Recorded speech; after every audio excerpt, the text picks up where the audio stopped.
Resolutions. This, we have to operate in these continuing resolutions because we don't have a budget. I mean, that's just, I would guess most people in this room, especially if you have a business or you're running your family, have a budget. You have a spending plan. And yet the federal government can't get itself to that point. So I don't think, I understand politics. I understand politics very well. I have my flag vest on. But I think as a nation, and in our district, and when you're talking about senior citizens and people who have counted on Medicare and counted on Social Security, and they've paid into it, and they expect it, and they deserve it, this isn't helpful. This is not a discussion about these issues. And somehow, whether we agree or disagree as to what the solution is, we've got to agree to sit down and talk about it. And I would say to the other side, what is your solution? Put something out there. Put something out there so we can sit down and do what we do in Washington. House puts out a bill, Senate puts out a bill, we sit down in a conference and we hash something out, and then we get a compromise. But we can't negotiate with ourselves, and that's the problem that that's the problem we have with so many of the bills we pass out of the House.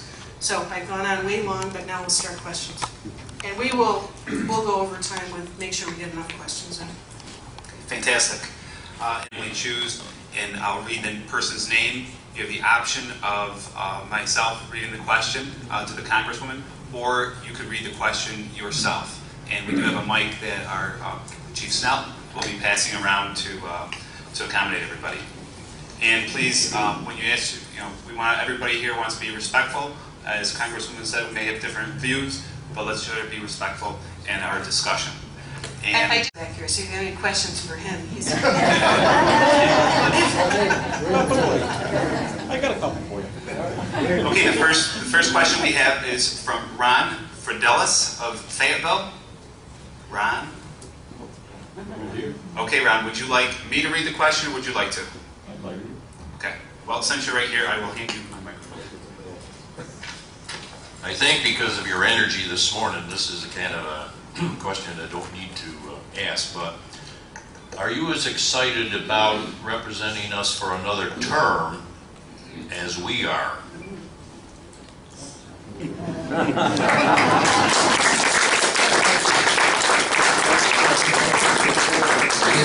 Thank you very much, Ron. Great question. Notice not everybody in this room clapped. I love my job. It is such an honor to be the member of Congress and to represent this area, and the people who live in this district are such good Americans. Whether we disagree or agree on issues, everyone loves this country. Everyone wants what's best for this country. Our solutions may look different, but at the end of the day, we're all Americans. We've got an awful lot of tough issues that we have to deal with.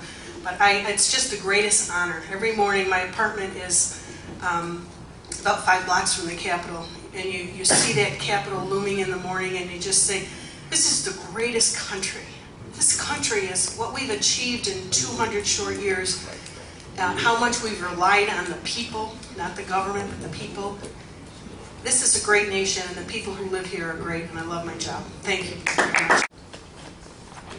Next we have Josephine Thomas from Syracuse. Expire at the end of 2012. What will happen to the so-called death tax rate? According to my research, I understand it will mean that any estate over $1 million will be taxed at the federal government rate of 55%, and the New York State rate at 16%, leaving 29% of the individual's estate for the beneficiaries. That, to me, is not taxation, it's confiscation. Do you think Congress will allow this to happen? Well, I think the tax rates, that whole piece of what's going to happen at the end of this year is of concern to us.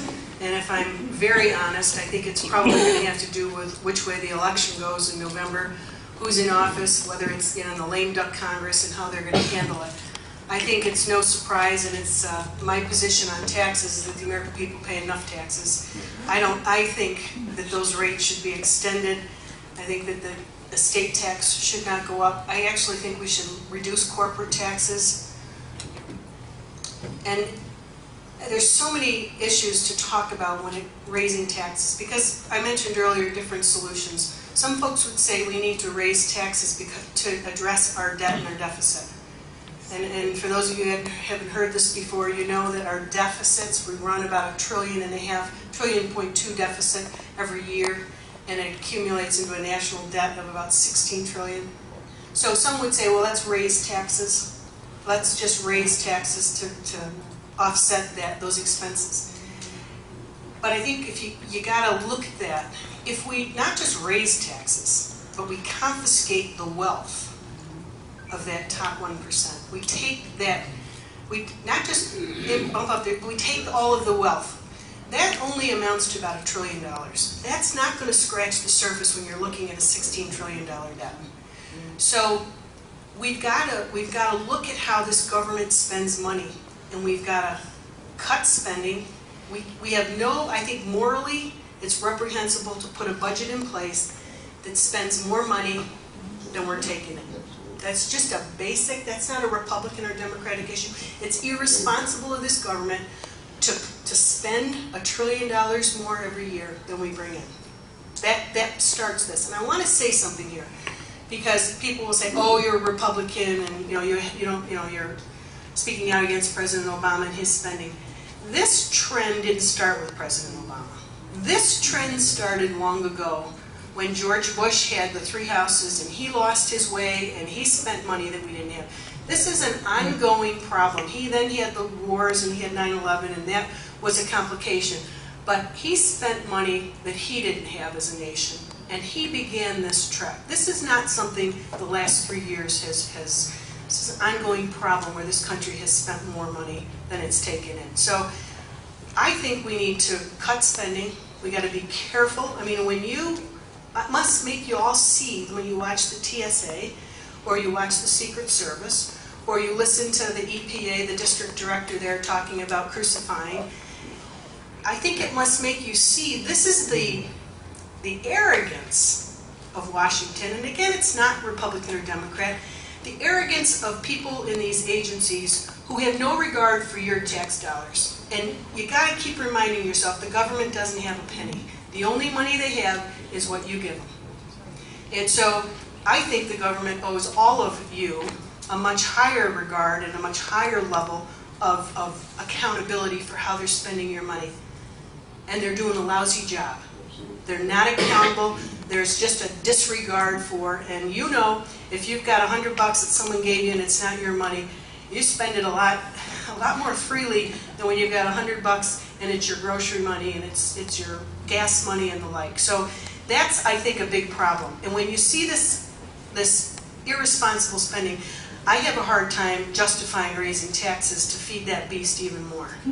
We had a hearing in Oversight Government Reform, and it was the Government Accountability Office, the GAO, came in, and we had just on that day we happened to be talking about food and shelter programs that the federal government administers. Now, there's not a person in this room who doesn't want to make sure that people are not going hungry and they don't have a place to live.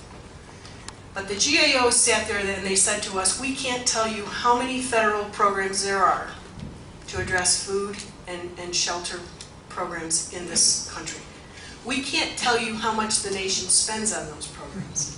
And worst of all, they can't tell us the outcomes. They're not measuring outcomes. So they can't tell us whether 80% of the money allocated for this program is going into administrative costs or if it's actually getting to the people who need those services. So when you hear that stuff, you say, okay, how can I justify giving them more money to spend more irresponsibly? And that's, I think, the discussion. I don't think that that's a Republican or Democratic issue. I think that's an American issue about how the government functions. And when I tell you that Washington is broken, it's broken, and it's broken on both sides. The government has gotten too big. There's, there's status quo kind of people on both sides of the aisle who just want to keep the machine running. And they just want to keep feeding the machine, and they don't really look at outcomes. They don't look at how effective services are, how efficient services are. And I think every American, regardless of your political party or your philosophy, needs to be concerned with the way Washington does business. it's broken down there, and it's broken every time I listen to, Secretary Chu was in for Oversight Government Reform, Eric Holder. You listen to the condescension and you listen to the arrogance about, well, we know what's best for the American people. And I think Washington has got a big problem that the American people have got to address. Question is, any items of interest about your UN assignment, and have you conferred with former Ambassador Bolton on any issues? To be the congressional delegate to the UN for this year, and I have a counterpart on the Democratic side, Russ Carnahan from Missouri, and so we have, we've been to the UN, we were there when the President spoke, but we also have more access to the UN, more access to the State Department than some of the other members. I think that, this morning we were talking about national security issues, and last night I gave a little talk about national security issues. Although it appears that these wars are winding down, I think right now our nation faces more threats and more uncertainty, especially in the Middle East, but other places in the country as well. We've got Iran, and it's no longer a suspicion. It really is a certainty that they're trying to develop a nuclear weapon. That's of concern. We have what happened in Egypt with Mubarak. When Mubarak was in, yes, he was a dictator, but he was the devil we knew.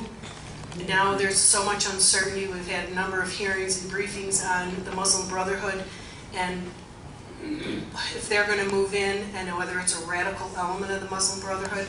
Some would argue that they're moderate, some would say they're not moderate, and they're going to go back to Sharia law, and they're going to go take the people back through, they get to this democratic process and through one election, and then they're going to revert back to what they were, only worse. You've got Syria, Libya, all of this uncertainty. I think there's a lot of threats. China is another threat. We talked about the debt. We didn't talk about the fact that probably 38 to 40% of our debt is owned by foreign countries. That's a concern. That affects our national security and the strength of who we are.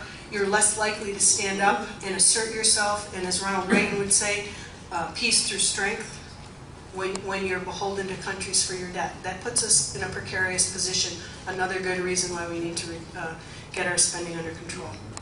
Thank you very much for taking my question. The Catholic Church has said that they're not going to abide by Obama's ruling when it comes to abortion. So the question is, I've been watching it very closely, specifically when I go overseas a lot, and it looks like, at least when you're hearing, is even if the Supreme Court rules on the side of Obama and the administration, the Catholic Church isn't going to do it, and they're going to close the hospitals, because that's the rumors you're hearing. So what impact or what contingency plans are in place as a community if St. Joe's, for example, decides they're going to close and all those beds are not going to be used? I mean, is there a contingency plan that the government has if something like that was to happen? The concern to many, there's two things I want to say about the HHS rule. Number one, it's not about contraceptives, and number two, it's not about the Catholic Church. It is about the largest assault on our First Amendment rights by the government in the history of the country. It is the government telling an institution, whether they're Catholic or Jewish or Christian or Protestant or Muslim, it is the government telling them that they have to set their conscience aside, set their beliefs aside, and follow what we're telling you to do. So it could be serving pork in a Jewish home.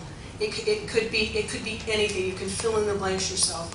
It is the government overreaching and affecting our First Amendment freedom of religion. Now, with regards to the, you're talking about St. Joe's, and we've had conversations with St. Joe's with concern. My understanding is that what will happen in St. Joe's, right now St. Joe's has two plans. They have the self-insured plan, which is what you're talking about. And many large institutions do that. They pool their money, and then they just get an administrator to pay their claims. So that's what St. Joe's does. They have another plan where they contract directly with an insurance company, which is another way to have your insurance, which is conventional for a lot of businesses. And there's about 7 people in that program because it's way more expensive than the self-insured plan that St. Joe's has. and her, what